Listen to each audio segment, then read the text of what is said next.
Поставщик стройматериалов – лесопромышленная компания «Алмаз». После появления в соцсетях жалоб на качество из деревянных панелей привезла партию обратно в Якутск. Оказалось, что в одном из комплектов из 66 панелей 12 не соответствуют техническим условиям. Панели заменили и уже завтра отправят обратно в Бяскюэль. Стоит отметить, что сотрудники компании в качестве своего продукта уверены.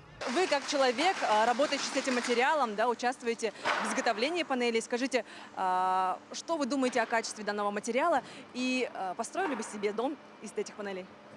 Да, построил бы из этого дом, из этого материала, потому что сейчас цены подскочили.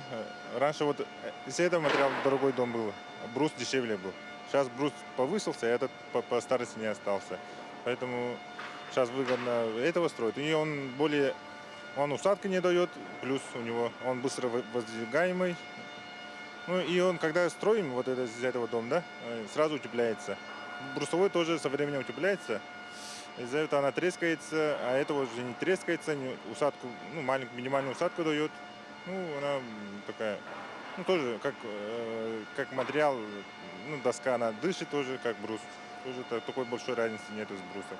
Панели являются конструктивным элементом, то есть на несущие качества дома вот эта обзорность, она никак не влияет. Чисто эстетически, да, это может быть не совсем красиво. Я людей отлично понимаю, каждый человек хочет построить себе дом из хорошего материала.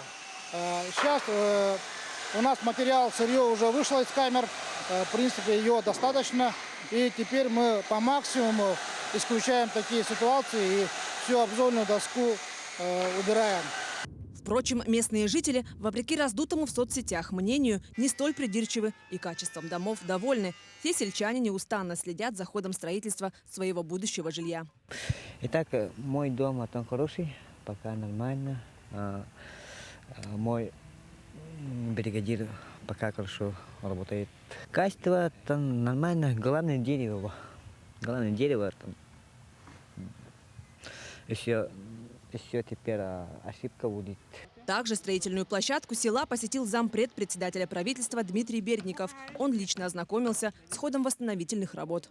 Мы ведем строительство 34 домов, индивидуальных жилых домов.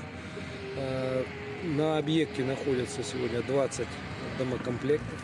Все сваи сегодня забурены. Завершается работа на всех 34 нулевых циклах, и на 20 домах уже ведется монтаж стеновых панелей.